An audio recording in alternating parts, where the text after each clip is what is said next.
Hermanos, este domingo, conocido como Gaudete, es decir, de la alegría, porque así lo dice y comienza su antífona de entrada, la lectura del profeta Sofonías, el salmo tomado del profeta Isaías y la segunda lectura de San Pablo, con distintas expresiones de júbilo, nos invitan a vivir felices por la inminente llegada del Salvador. Alégrate, hija de Sión, grita de gozo Israel, regocíjate y disfruta con todo tu ser, hija de Jerusalén. Gritad jubilosos, habitantes de Sión, porque es grande en medio de ti el Santo de Israel. Alegraos siempre en el Señor. Os lo repito, el Señor está cerca. Alegraos. Son algunas de las invitaciones contenidas en la liturgia de la palabra que escucharemos. Y por su parte, el Evangelio nos presenta la figura de Juan Bautista, quien nos da exigencias cristianas muy importantes. Podríamos decir que en el fondo, toda la liturgia de este domingo es una invitación radical a la vivencia alegre de una vida con frutos cristianos concretos. Tres grupos representativos le preguntan a Juan, el precursor, que gozaba de importante fama: entonces, ¿qué debemos hacer? Veamos sus respuestas.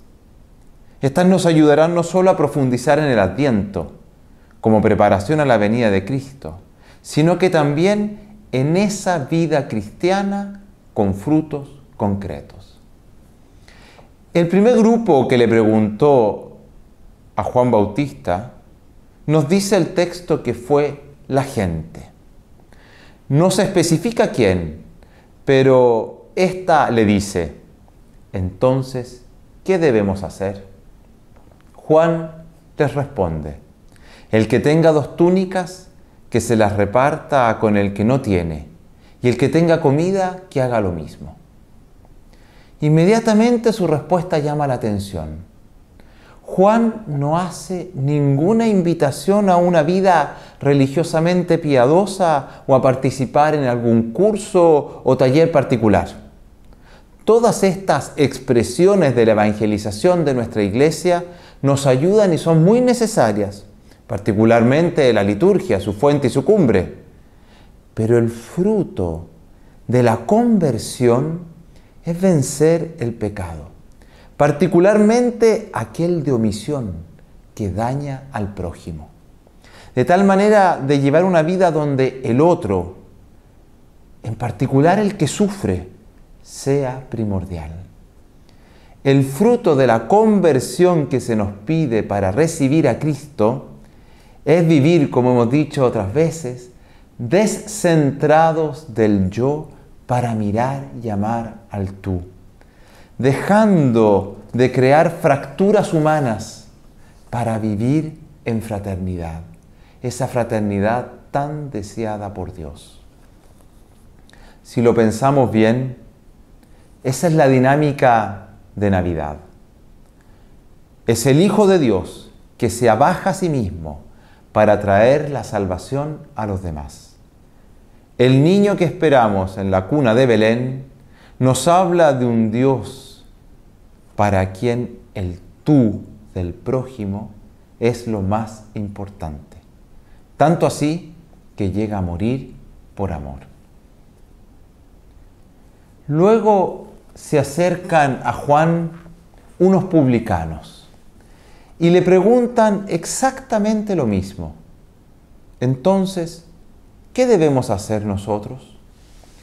La respuesta no se deja esperar y muy realistamente el Bautista les dice: no exijáis más de lo establecido. La profesión de los publicanos era considerada bastante mal en aquel tiempo. Cobraban el impuesto por parte del imperio y se dejaban grandes sumas de dinero para sí. Es fácil imaginar lo que sucede cuando hay tanto dinero en juego y poca transparencia en su manejo. Podríamos decir, eran ladrones dentro de una legalidad. Además, por su juramento al emperador y a sus dioses, los publicanos, por parte de los sacerdotes del templo, eran considerados pecadores públicos. La respuesta que les da Juan sorprende. No les invita a dejar su trabajo. Siendo realista, Juan sabe que este es necesario. Alguien debe cobrar los impuestos y estos se deben pagar. Pero sí los conmina a ejercerlo de una manera nueva, con justicia y honestidad. Hermanos, cada uno de nosotros desenvuelve su vida en distintos campos laborales. Juan Bautista nos está interpelando para que la conversión cristiana de nuestras vidas se refleje en nuestra vida laboral cotidiana. Es decir, aquello que hacemos debemos hacerlo bien, cristianamente, con justicia y rectitud. Para el cristiano, la injusticia no puede tener cabida. Pero más aún, tampoco debemos contentarnos con el mínimo, cumplir y basta. El modo como ejercemos nuestro trabajo cotidiano y nuestra contribución social es muy importante.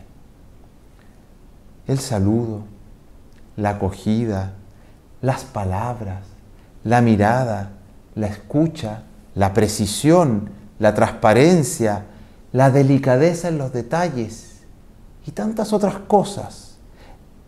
En todo esto se debe reflejar nuestra conversión cristiana marcada por la caridad, la justicia, la rectitud y la bondad. Finalmente, el tercer grupo que interrogó a Juan fueron unos soldados romanos, probablemente venidos de Siria, obligados por sus superiores a extorsionar al pueblo judío. Estos también le dijeron, entonces, ¿qué debemos hacer? La misma pregunta. El Bautista le responde, no hagáis extorsión ni os aprovechéis de nadie, sino contentaos con la paga. Podríamos decir que Juan comprendía la necesidad de una fuerza armada para contribuir a la paz social, ya que no les dice abandonen su trabajo. Pero también sabía muy bien Juan que el poseer armas junto al descontento de la vida, en este caso por la paga, a causa de la ambición, puede llevar a un grave abuso de autoridad e inclusive a la violencia. ¿Cuántas veces hemos visto en la historia de la humanidad esta mezcla tan peligrosa? Poder, armas, ambición. La llegada de Cristo trae consigo una consigna clara: no a los abusos. La autoridad social, tanto política como armada, económica y también la religiosa, no están para servirse de los demás, satisfaciendo las propias ambiciones, sino para servir al bien común, potenciando la dignidad y la libertad de cada persona humana. Juan, tanto a los publicanos como a los soldados, les hace una invitación clara: controlar el deseo desmedido de riqueza. Los bienes materiales son necesarios, pero hay que saber darles el justo lugar en la vida, frenando todo indicio de avidez. Nos hace bien recordar la frase de la carta a Timoteo: la avaricia es la raíz de todos los males. El dejarse llevar por ella, algunos perdieron la fe y se ocasionaron innumerables sufrimientos. Vivir Adviento de la mano de Juan Bautista significa entonces convertirse y dar frutos de vida cristiana. Por ello la invitación de hoy es clara: alegraos siempre en el Señor. Os lo repito, alegraos, el Señor está cerca. El gozo de la celebración de Navidad ya próxima no es solo una cuestión de sentimientos, sino de esperanza y conversión concreta. Esta consiste, como nos dice el Evangelio, en dejarse levantar por ese bieldo del Señor para que el Espíritu sople fuertemente en nuestra vida, dejando verdaderos frutos de vida cristiana y llevándose lejos esa paja ligera que de nada sirve. Amén.